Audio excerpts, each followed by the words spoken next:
దేవునికి స్తోత్రం. యేసునామానికి మహిమ కలుగునుగాక.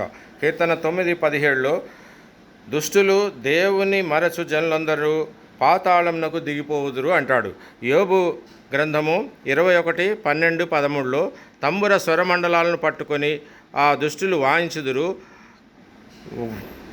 స్థానికనాదం విని సంతోషిస్తారు. అంటే సంగీతం విని సంతోషిస్తారు. వారి శ్రేయస్సు కలిగి తమ దినములు గడుపుదురు, ఒక్క క్షణంలోనే పాతాళంను దిగిపోదురని యోబు గ్రంథంలో స్పష్టంగా రాయబడింది.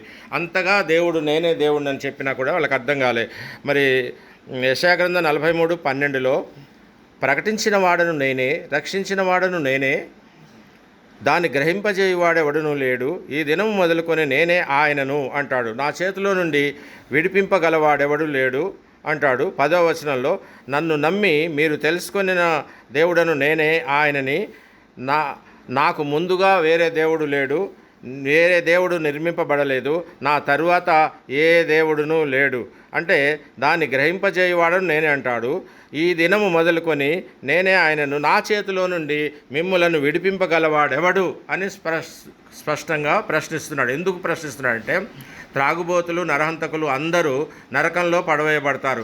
నేనే ఆయనను అని యేసుక్రీస్తు ప్రభు అంత స్పష్టంగా చెప్తున్నా కూడా త్రాగుబోతులు, నరహంతకులు దేవుడు ఆయన దేవుడు కాదు అని చెప్తూ ఉంటారు. ఆయన దగ్గరికి రావడానికి ఇష్టపడరు. ఎందుకంటే త్రాగటం కుదరదు కాబట్టి, ఎందుకంటే వ్యభిచారం చేయడం కుదరదు కాబట్టి, అవినీతి అక్రమాలు చేయడం కుదరదు కాబట్టి దేవుని యొద్దకు రాలేకపోతూ ఉన్నారు.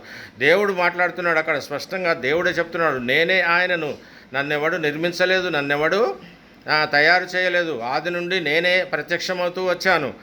ప్రకటన గ్రంథంలో అంత స్పష్టంగా చెప్పాడు. 1:8లో నేను తప్ప వేరొక దేవుడు లేడు అని స్పష్టంగా చెప్పాడు.